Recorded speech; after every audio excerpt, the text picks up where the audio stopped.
People listen, please. About 5 of us had a meeting this morning with the sheriff, and the chief deputy and the captain and the lieutenant came in for part of that. And it was really, really quite good. There was a friendly atmosphere in the room. It was a very much people to people kind of meeting. And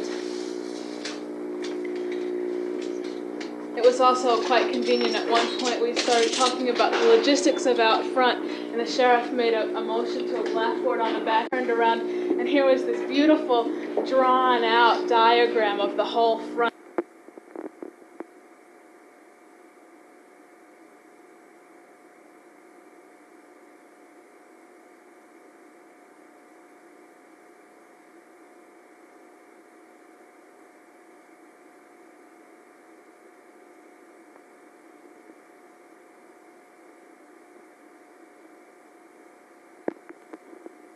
Open dialogue with us as a group, or with some of us as spokespeople for the group.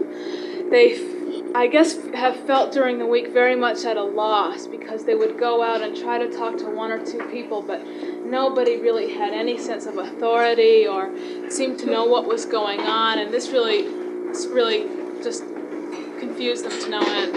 So from now on, we're going to have, hopefully at all times, someone wearing, I guess there'll always be these gold-colored armbands. And all the sheriffs now know that those people are the spokespeople. And so if there are problems, hopefully they will come to one of those armbanded people first to talk about what's going on. I think it's really important that we try to compromise as much as they are trying to compromise. The sheriff this morning said after our meeting that he has had 6 sheriffs stationed outside along those steps, and he's had that paddy wagon stationed there. And he said that yesterday, after some other meeting, he tried taking away 4 of those sheriffs and taking away the paddy wagon, and look what happened. So we tried to explain to him that was not really the reason for what happened yesterday, and that we are all here from a background of nonviolence, and we tried to explain to him a little bit about where we're coming from in terms of civil disobedience and getting arrested, which obviously he just comes from a totally different orientation and sees being arrested as the worst thing that could possibly happen, and wants people to understand that if they cross these barricades or these lines, they're just going to get arrested. And as nice a meeting as we have, we're going to have to arrest people that break the law. And we said, yes, we understand that, but what we want you to understand is that if people break the law, they're doing so non-violently and willingly, and you don't have to worry about us breaking the law and then pulling a gun on a policeman or something like that. And he seemed to have a little trouble grasping that.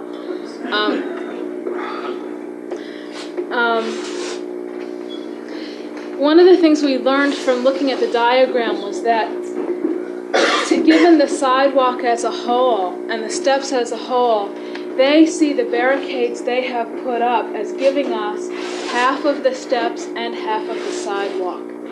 And therefore they see no reason why we would need to be on that other half of the sidewalk, which is for the public. And that their thinking in putting up that barricade was that someone who wants the leaflet can stand just on the inside of the barricade and stand and hand out leaflets like that to people. So in effect, they feel like we already have our half of the sidewalk, and to take any more of it is just really pushing our limit. I'm not really sure. I feel in many ways that we should respect that, but I'm not. I noticed this morning that as 1 or 2 people walked up and down leafleting, that there was no confrontation about that. A lot of good response from people. Yeah, and I would say that maybe we could continue with 1 or 2 people leafleting on the outside of that barricade, as long as we keep it to 1 or 2 people at the most, and that they do keep moving, and that they don't allow groups to stop. I really think that we have to try our hardest to meet them on equal ground and to keep a good rapport going. Can I make one other point? Yes. Sure. If somebody, that you're trying to get a lead with, who stops and wants to argue with you or something, don't do it. Just keep on walking your way. Don't get into any verbal confrontation with anybody that might want to. We tried to express to them how many of us have shown goodwill, such as that morning with the flag, and people were offended by the flag. We told him that we've not come again with that flag. And they also expressed to us their goodwill and said that on the inside they had put in special benches for us to sit. They put them under special lights because they knew that some of us would want to read, and done things like that. They also asked me to express that if you go in the courtroom and you're waiting for an elevator and someone says, no, you can't get on the elevator, that there's a courtroom policy that if there's a prisoner on the elevator, no one else is allowed on. And so he was really concerned that we all share and have an understanding with one another. What carries on into that, though, is he's talking with the sheriffs who are standing.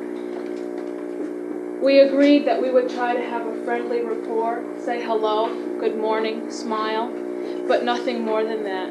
The sheriffs don't want it. The supervisors don't want it. They just don't want to be bothered. Some of them feel like we're going to start arguments, that if we go up and start talking to a sheriff and then maybe say one thing that's a little bit that the sheriff doesn't like, then he might get angry and retort, and then two more people might come over. So I would really ask people, I know that a lot of people really believe in trying to have this open dialogue and talking with the sheriffs, but I would really ask people just to be friendly, but not to start conversations with them. And I think if we just start with that friendly basis, then there will be a really good rapport without a lot of words.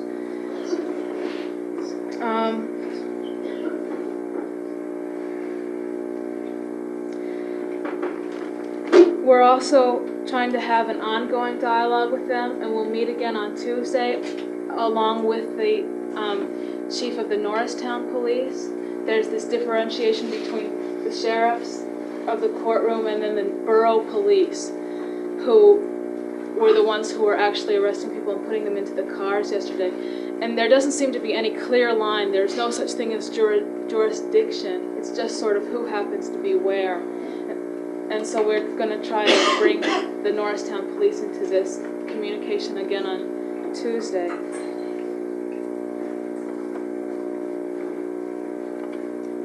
Tom? You mentioned the seating when the trial begins. No.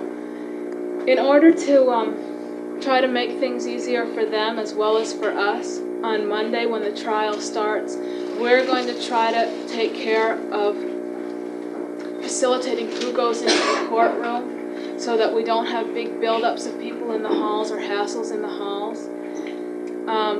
John Bach is going to be coordinating that, and we're going to try to give priority to the defendants' families, members of close community, and members of their close communities, and people who have come from long distances and maybe can only stay a short period of time.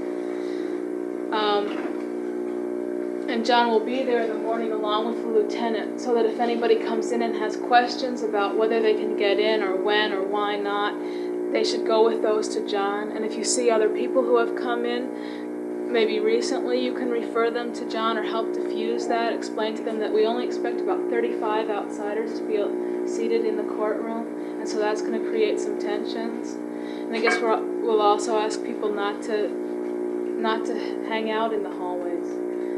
That just will also create the tension. Why only 35? Can you explain the breakdown in the sense of numbers of family? There's a certain number of family for defendants, there's a number of press, there's a number of expert witnesses, there's a number of, a few other special people as far as some of them don't have families, but close community people as well. So it brings that number down to 35 of us. The other people are all pretty much taken care of. Hey. Wow. Okay, could we still keep it down a little bit and folks could still eat?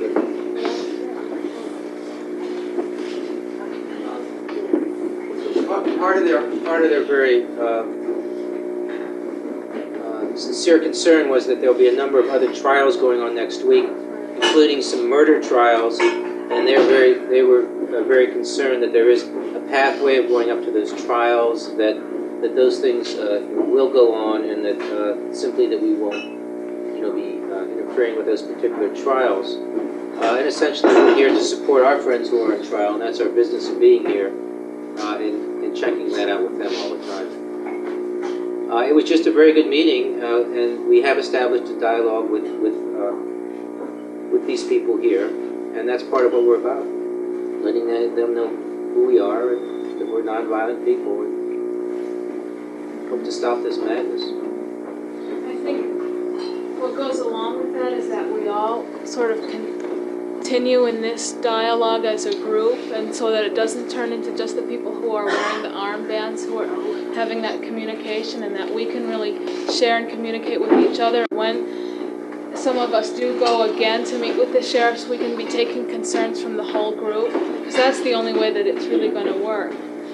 And that I thought the meeting that happened this morning at 9 o'clock went quite well, and perhaps if we can really keep those on schedule, that can continue to sort of keep us together as a group.